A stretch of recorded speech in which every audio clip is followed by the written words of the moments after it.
오늘 선포되어질 하나님의 말씀은 신약성경 마태복음 10장 12절부터 13절까지의 말씀입니다.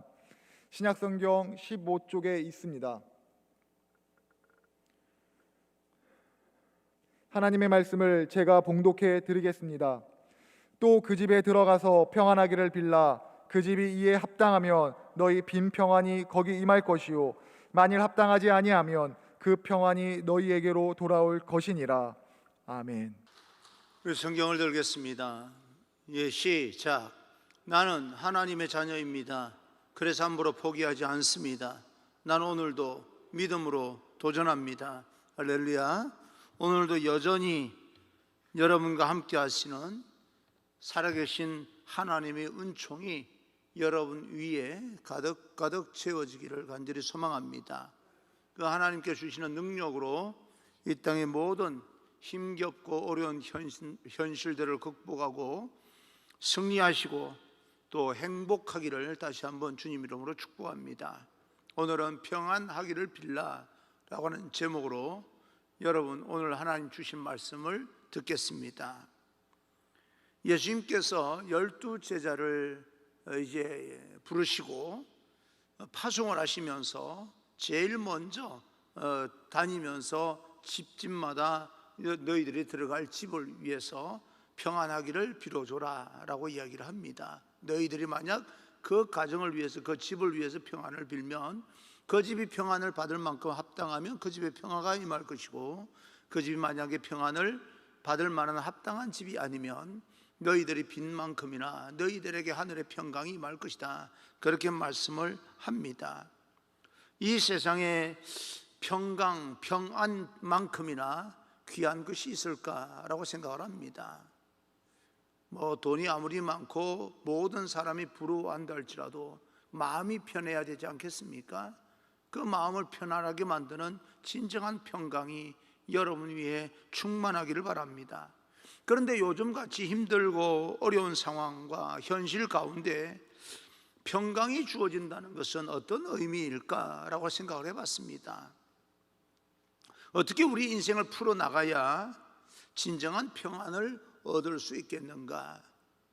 시간이 가면 갈수록 우리는 코로나 팬데믹 시대를 살아가면서 정말 이 마음의 평안이라고 하는 그 중요성을 깨닫게 되는데, 그래서 영국 시인이고 평론가인 사무엘 테일러 콜리지라고 하는 사람은 평화는 세상의 모든 축복 가운데 가장 가치 있는 것이다 라고 말할 정도로 평화, 평안, 평강, 이 우리에게 대단히 중요합니다.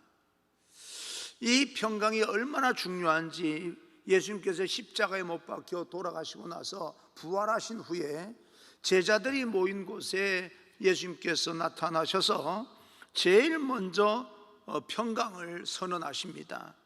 요한복음 20장 26절을 보게 되면 8해를 지나서 제자들이 다시 집 안에 모였을 때에 도마도 함께 있고 문들이 닫혔는데 예수께서 오사 가운데 서서 이르시되 너희에게 평강이 있을지어다 라고 말씀을 하십니다.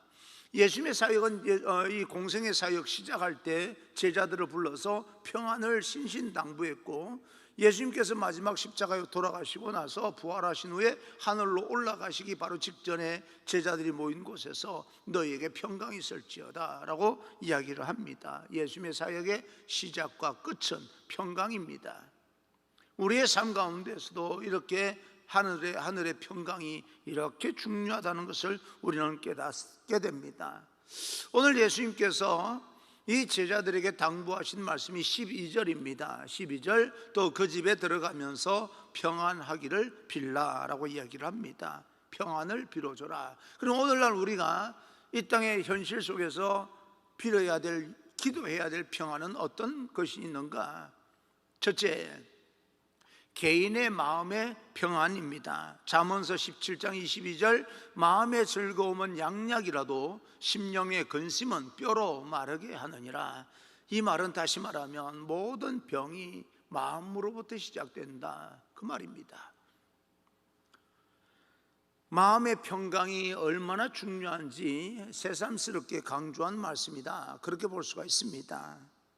시편 39 10편 2절을 보게 되면 내가 잠잠하여 선한 말도 하지 아니하니 나의 근심이 더 심하도다. 근심이 더 깊어진다는 거예요. 현실 힘겹고 어렵고 우리를 이렇게 통제하고 또 코로나 팬데믹을 통하여서 여러 가지 벌어지는 상황을 보면 마음의 평강이 오기는커녕 우리 마음이 더 힘들고 어려워진다. 근심이 더 깊어진다. 그런 이야기입니다. 세상이 힘들고 어려운 중에 마음의 근심이 사라지지 아니하고 더 심해질 때, 더 깊어질 때, 그러므로 인하여서 병이 깊어지고 또 하필이면 나에게 이런 질병이 찾아올까라고 싶을 그때에 이 시편 기자 다윗은 하나님 앞에 간절히 기도합니다. 시편 39편 7절, 주여 이제 내가 무엇을 바라리요 나의 소망은 주께 있나이다 라고 말하면서 하나님 앞에 우리의 소망이 있습니다 라고 말하면서 13절, 주는 나를 용서하사 내가 떠나 없어지기 전에 나의 건강을 회복시키소서. 하나님의 은총과 하나님의 평강으로 인하여서 우리가 웃을 수 있고 힘들고 어려운 그런 세상에서 숨 돌릴 좀 틈을 주옵소서. 그런 이야기입니다. 내가 근심하여서 숨이 막힐 지경입니다. 그러니까 질병이 생기는 거죠. 근데 나로 인하여서 숨 쉴 틈을 주옵소서. 하나님으로 인하여서 좀 웃을 수 있게 해주십시오. 그런 고백입니다. 왜냐하면 모든 소망은 하나님께 있기 때문에 그렇습니다.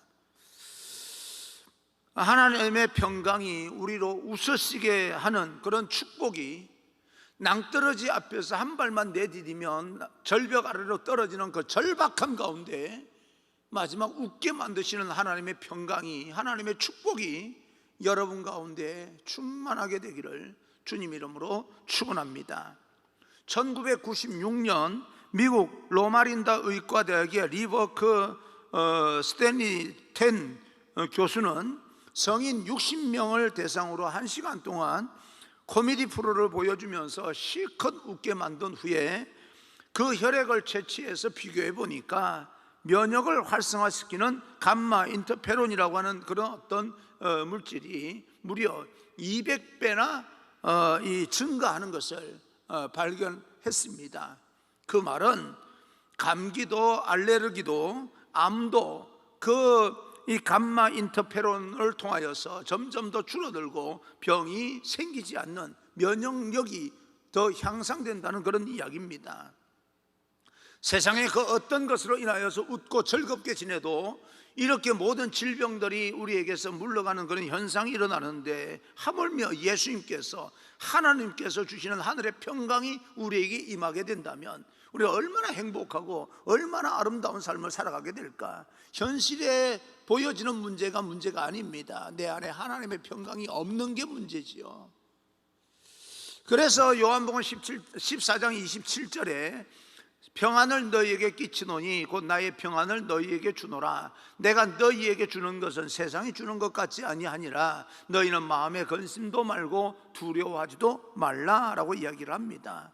하나님께서 주시는 평강은 세상에서 웃고 즐겁고 하는 것을 뛰어넘습니다. 그것은 비교가 되지 않습니다. 하늘이 무너져도 동요되지 않는 그런 평강이 우리에게 주어진다 그 말입니다. 하나님께 그런 평강을 우리에게 주시겠다고 이야기를 하는 겁니다. 그런데 우리는 지금 코로나 팬데믹 시대를 맞이하면서 마음의 평강이 얼마나 무너지고 얼마나 요동치고 있습니까? 실질적으로 하나님의 평강은 요동치 아니하는 평강을 우리에게 주겠다라고 약속해 주셨는데 현실 상황은 전혀 그렇지가 않습니다. 만만치 않음으로 인하여서 우리의 마음도 무너지고 믿음도 무너지고 그러면서 마음의 평강까지 무너지고 마음의 근심은 더 깊어집니다. 이럴 때 우리는 반드시 기억해야 될 하나님의 말씀이 있습니다.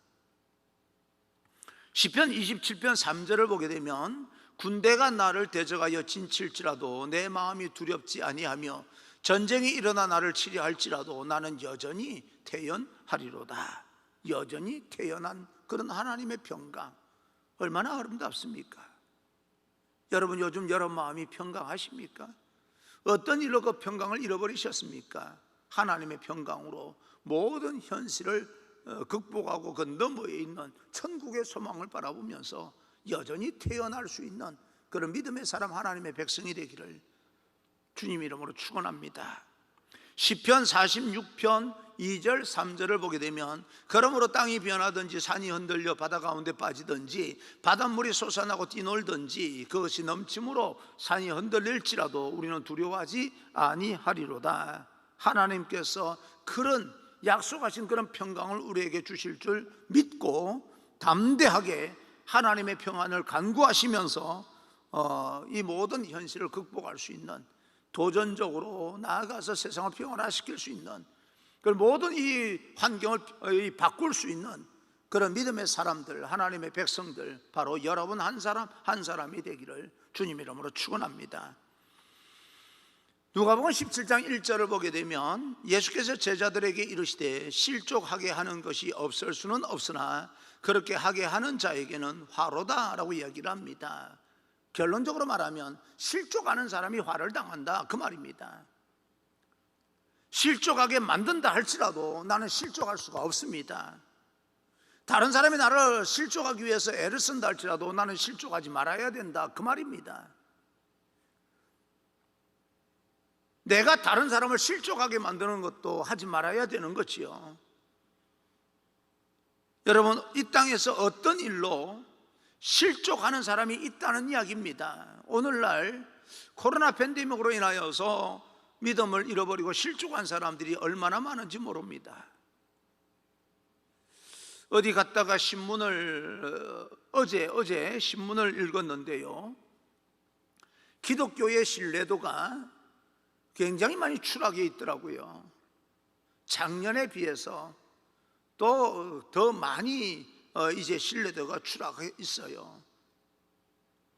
절대적으로 기독교를 못 믿겠다라고 하는 사람이 50%가 넘어요. 어떻게 해서 이렇게 됐나 모르겠습니다. 별로 신뢰하지 못한다라고 하는 거지, 기독교를 신뢰하지 못한다라고 하는 퍼센테이지가 70%가 넘습니다. 겨우 20% 조금 더 상회하는 그런 인원만 그래도 아직까지 기독교는 희망이 있다, 그 이야기죠. 어떻게 이렇게 됐을까 하는 그런 생각을 해봅니다. 많은 사람들이 실족함으로 인하여서 나타나는 여러 이 코로나 팬데믹을 대응하는 그런 태도나 교회의 어떤 여러 가지 반응을 보면서 많은 사람들이 실족하고, 또 많은 사람들이 교회 비난하고 손가락질하고 그렇게 하는 것 같습니다. 그런데 결론적으로 말하면 그래, 이유가 충분히 된다 할지라도 저도 읽어보면서 충분히 그럴 만하다라고 생각을 했지만, 그럼에도 불구하고 실족하는 자는 화가 있다라고 이야기하는 거예요. 실족하지 말라는 거예요. 그럼에도 불구하고 믿음을 지켜라, 그 말입니다. 아니, 목사님, 믿음을 지킬 만해야 지키는 거죠. 그거하고 상관이 없다는 거예요. 무조건 믿음을 지켜라. 왜? 우리 몸을 죽이는 그런 어떤 세상보다는 우리 영혼이 중요하기 때문에 영혼을 잃어버려서는 안 된다는 겁니다. 마귀가 틈타지 못하도록 우리가 하나님 앞에 간절히 기도하면서 내 영혼을 지키는 자가 결국은 축복받는다는 겁니다. 여러분의 마음이, 맞아요, 충분히 실망할 수 있고 충분히 실족할 수 있는 환경이라 할지라도, 그러나 여러분 당부합니다. 믿음을 지키십시오. 그러므로 인하여서 하늘의 축복을 결국에 차지하는 그런 하나님의 백성들이 되기를 간절히 소망합니다. 여러분 마음을 지켜야 됩니다. 하나님의 평강의 마음으로 말입니다.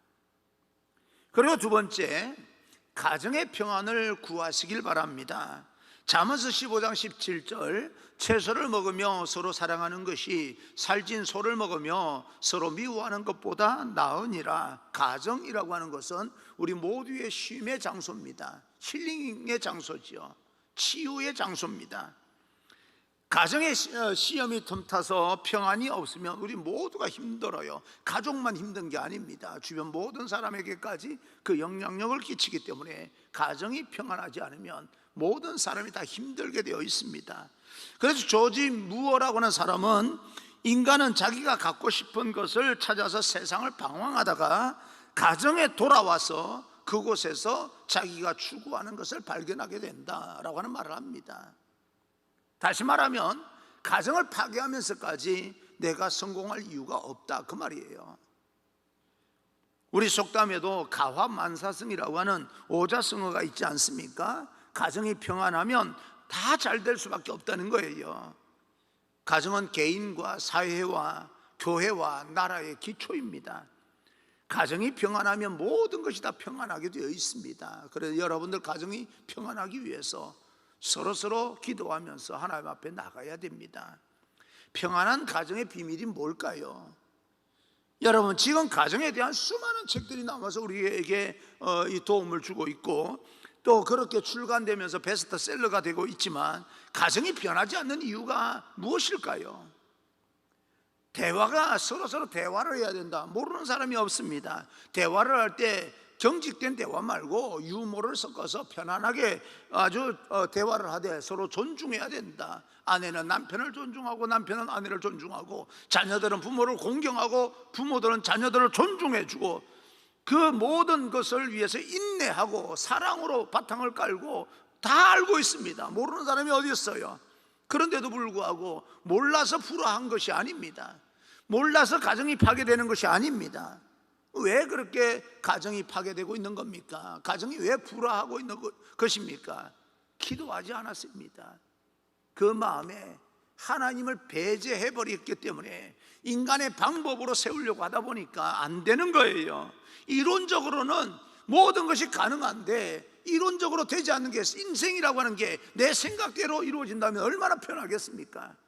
그러니 내 마음 안에서 하나님과 멀어지게 되면 가정도 불화하게 되는 겁니다. 사회도 파괴되는 것이고, 또 나라와 민족도 그렇게 어려워지는 겁니다. 사탄이 틈타게 만들면 안 됩니다. 그래서 여러분이 이 생활하는 장소가 어디이든 간에, 그것이 교회이든 직장이든 사업장이든 삶의 자리가 어디이든 간에 하루에 단 5분만이라도 아내는 남편을 위해서, 남편은 아내를 위해서, 자녀들은 부모를 위해서, 부모는 자녀들을 위해서 5분만이라도 기도하는 사람이 되었으면 좋겠습니다.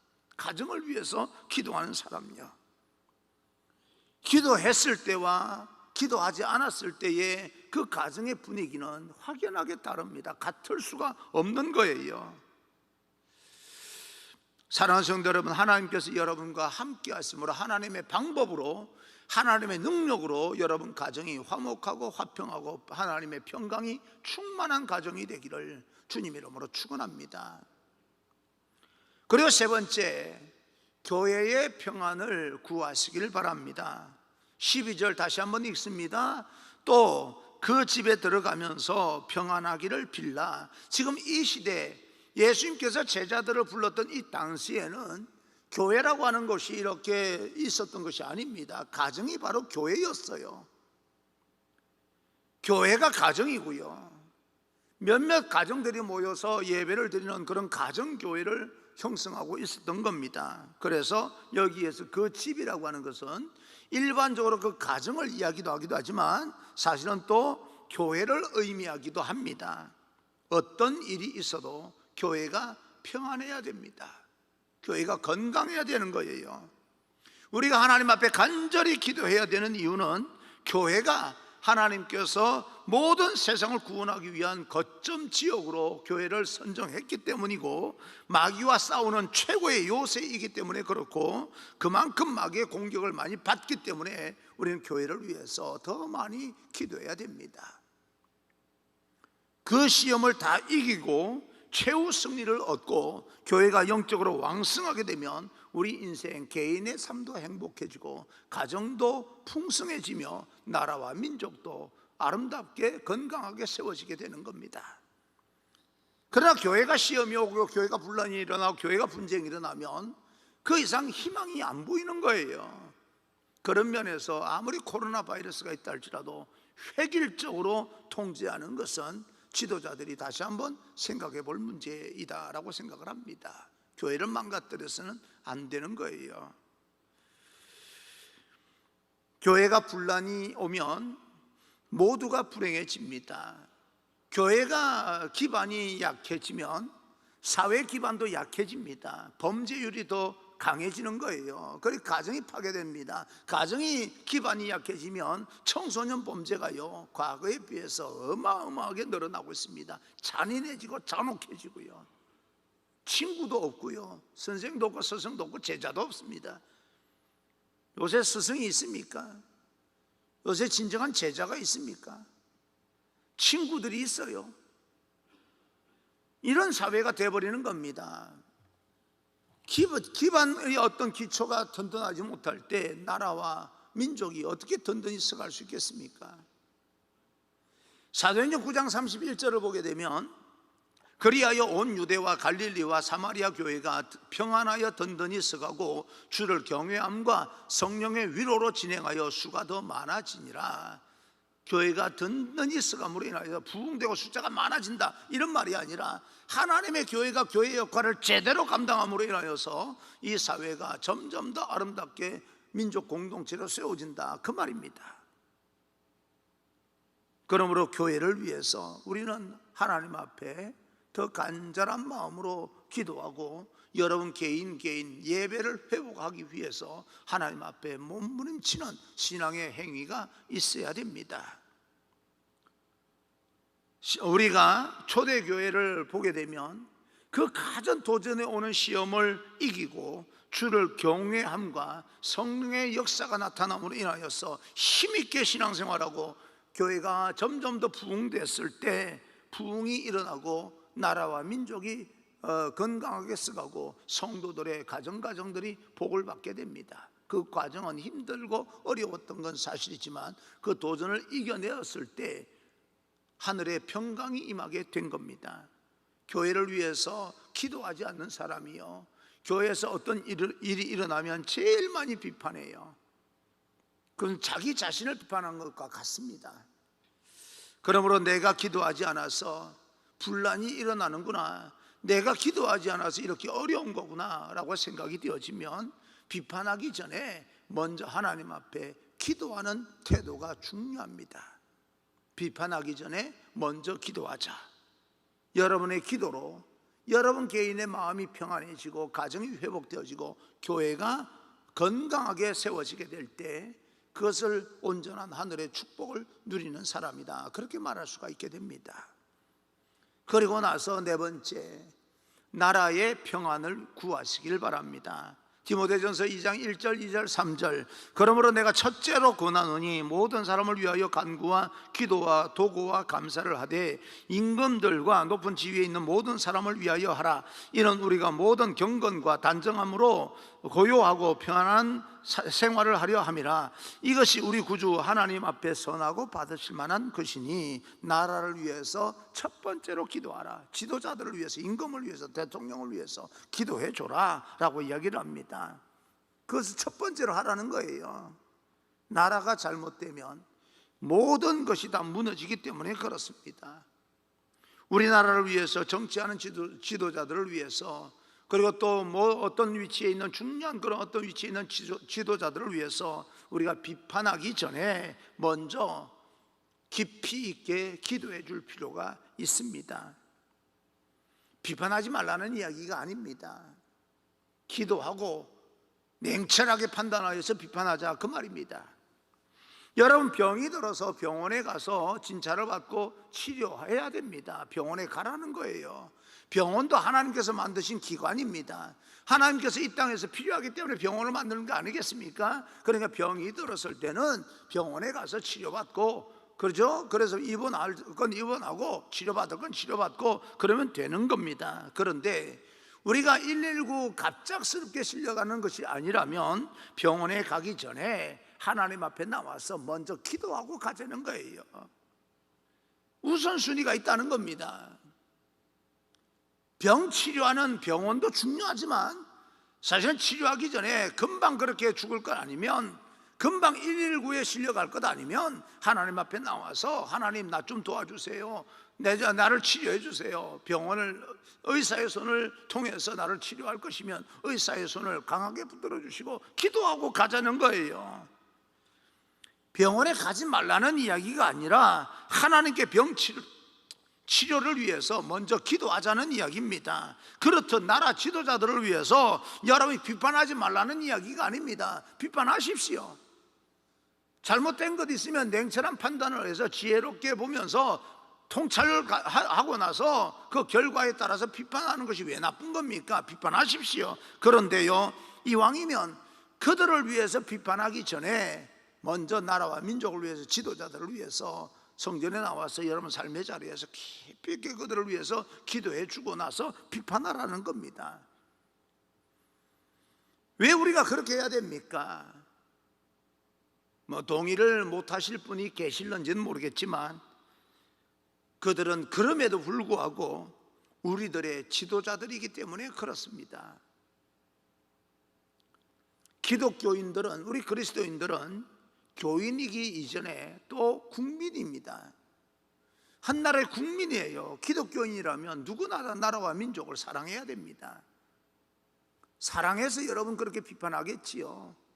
너무 사랑한 나머지 그렇게 마음속에 또 여러 가지 여러분 판단되는 대로 외치고 데모하고 있겠지요. 사랑하기 때문에 그런 표현이 가능하리라 나는 그렇게 생각하지만, 그러나 그렇게 행동하기 전에 먼저 하나님 앞에 기도하고 행동하자는 겁니다. 기도하고 비판도 하자는 겁니다. 나라를 위해서 기도해야 될 사명이 있는 우리 기독교인들이 누구보다도 먼저 현실을 파악해야 되는 거지요. 통찰해야 되는 겁니다. 잘못된 길로 가고 있으면 잘못된 길로 가고 있다는 것을 우리가 깨달아야 되는 거죠. 몰라서 될 문제가 아닙니다. 그런데 알고 나서는 먼저 거기에 대해서 데모하고 외치기보다는 하나님 앞에 무릎 꿇고 기도하는 것이 먼저여야 한다, 그 말이지요. 여러분, 코로나 팬데믹을 통하여서 이 정책 여러 가지 시스템, 방역 시스템이 교회를 이렇게 통제하고 교회만 통제하는 게 아닙니다. 그죠? 우리가 다 알고 있지 않습니까? 그래서 통제는 이렇게 하는 게 아니다라고 정확하게 판단해서 우리는 실천할 필요가 있습니다. 그러나 우리가 그럴지라도 먼저 외치기 전에 하나님 앞에 나와서 개인적으로도 예배를 회복해야 되고, 하나님 앞에 먼저 간절히 기도하고 나서 냉철한 지혜를 가지고 판단하고 하나님 앞에 간절히 기도하면서 그들에게 경고를 해주면서 외치자고 하는 거예요. 그런데 우리는 지금 교회들마다, 믿음의 사람들마다 나라와 민족을 위해서 외치기를 먼저 하지, 정의와 공의를 내세우면서 외치기나 먼저 하지, 하나님 앞에 기도하면서 몸부림치는 그런 사람들이 눈에 보이지 않는 것이 내 눈에만 그렇습니까? 시편 122편 6절을 보게 되면 예루살렘을 위하여 평안을 구하라, 예루살렘을 사랑하는 자는 형통하리로다 라고 말씀합니다. 여러분, 우리는 이 예루살렘이 이스라엘 수도로서 신앙의 중심지고 하나님의 성전이 있는 거룩한 장소입니다. 그러므로 예루살렘이라고 하는 것은 교회를 상징하기도 하고 국가를 상징하기도 합니다. 나라가 평안하고 교회가 평안해야 우리 가정들도 평안하고 개인의 인생의 삶도 더 성숙하고 아름다워질 수가 있기 때문에 나라를 위해서 첫째로 기도하라 라고 하는 그런 어떤 교훈을 또 이 시편 122편에도 말씀으로 우리에게 교훈하고 있는 겁니다.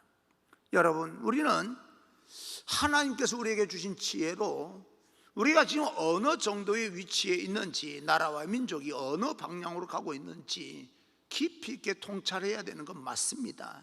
알아야 되는 거죠.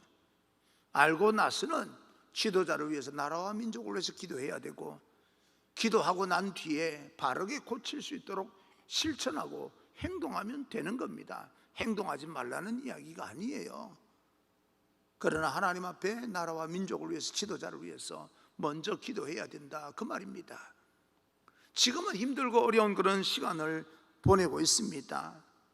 우리는 여전히 코로나19 이 팬데믹 시대를 보내면서 큰 고통과 힘든 시간을 보내고 있습니다. 누구나 다 힘겹게 보내고 있습니다. 모든 사람이 다 힘들다고 이야기하는데 덜 힘들 사람이 어디 있습니까? 모두가 다 힘든 거죠. 너도 힘들고 나도 힘들고 나도 힘들고 너도 힘들고 모두가 다 힘듭니다. 인생을 살면서 이렇게까지 긴장해 본 적이 있을까라고 싶을 정도로 우리는 지금 초긴장 상태로 살아가고 있습니다. 아마 지금 이 감염자가 숫자가 떨어지지 않음으로 인하여서 낮에는 4명, 6시 이후에는 2명만 수도권에 모이는데 아마 낮에도 2명 이상 모임 금지를 할 것 같은 생각이 들어요. 이렇게 계속 가다 보니까 짐작이 되지 않습니까? 그렇게 하려고 감염자가 많아지는 건지, 많아서 그렇게 하는 건지 순서는 잘 모르겠습니다만은 어쨌든 인생을 살면서 이렇게까지 긴장해 본 적이 있을까, 그런 생각을 할 정도로 우리는 지금 초긴장, 힘들고 어려운 시간을 보내고 있습니다. 그런데요, 그럼에도 불구하고 우리가 기억해야 될 것이 있습니다. 모든 이런 역사는 하나님께서 주관하십니다. 우리는 그 믿음을 가져야 됩니다. 그러므로 마귀가 틈타지 않도록 우리가 하나님 앞에 간절히 기도하면서 하나님의 도움을 요청하고 결국은 하나님의 축복을 위해서 우리는 살아가야 됩니다. 그리고 세상을 향해서 항상 경종을 울려줘야 됩니다. 세상 사람들이 우리 믿음의 사람들을 어떤 모습을 보고 두려워할까요? 모두 힘을 모아서 이러면 안 된다고 교회들마다 들고 일어나서 외치는 걸 저 사람들이 무서워할까요? 세상에는 힘을 모아서 외치는 집단들이 많습니다. 회사든 어디든 그런 곳이 많습니다. 그렇게 교회도 외쳐야 되는 것입니까? 그러면 어느 정도 완화시켜 주니까 그렇게라도 해서 얻어내야 될 것이 있다라고 생각을 하는 겁니까? 저는 생각할 때 세상 사람들이 기독교인들을 가장 무서워할 때가 언제인가라고 생각을 해봤는데요, 살아계신 하나님의 능력이 우리에게서 드러나게 될 때 왠지 저 사람은 하나님께서 함께 하시기 때문에 내가 건들면 안 되겠다라고 생각이 들 때 가장 무서워할 것이다 생각을 합니다. 어떤 집사님이 교회에서 분란이 일어났어요. 목사님 멱살 잡고 그랬어요. 그런 교회가 한두 교회가 아닙니다. 그래도 되는 줄 알았대요. 하도 자기 신앙이 다 망가져서 안 되겠다 싶어서 교회를 옮겼습니다. 그래서 옮겼는데 그 교회 가서 목사님을 보니까 목사님 멱살 잡았다가는 내가 죽을 것 같더래요. 아니, 저기서는 멱살 잡아도 괜찮을 것처럼 느껴졌는데 여기서는 멱살 잡으면 내가 죽을 것처럼 느껴졌더래요. 왜 그런 현상이 일어났겠습니까? 목사님 힘이 좋아서 그런 게 아닐 거예요. 하나님, 살아계신 하나님께서 그와 함께 하셔서 내가 저 사람 건드렸다가는 하나님께 화를 당하겠다 싶으니까 못 건드는 거예요. 교회가 오늘 그 힘을 좀 회복해야 되는 거 아니겠습니까? 외쳐서 그 어떤 하나님의 능력이 회복되겠습니까? 그렇게만 된다면 얼마나 감사하겠어요. 그럴 수 없는 것이 신앙이고 믿음입니다. 그러므로 우리는 나라와 민족을 위해서 이 힘들고 어려울 때 하나님 앞에 간절히 기도하고 그 다음에 지혜를 가지고 통찰하고 그리고 나서 행동하는 그런 그리스도인이 되어야 될 것입니다. 몰라서가 아닙니다. 알고 있으면서도 그렇게 해야 될 것입니다. 순서가 바뀌면 안 되는 거예요. 오늘 말씀, 그 집에 들어가면서 평안을 빌어줘라. 그 평안이 그 집에 합당하면 그 집에 임할 것이고 그 집에 합당하지 않으면 너에게로 돌아오게 될 것이다. 여러분, 우리가 몸담고 있는 가정과 교회와 나라와 민족 그리고 이 세계 평안을 위해서 우리는 하나님 앞에 간절히 기도해야 될 사명을 가지고 있습니다. 그러면서 이 코로나 팬데믹 시대, 어두운 시대를 걷어내고 새로운 시대가 도래하게 될 때 더 성숙한 모습으로 하나님의 교회가 든든히 서가고 건강하게 세계를 변화시키는 하나님의 백성이 되기를 간절히 소망합니다.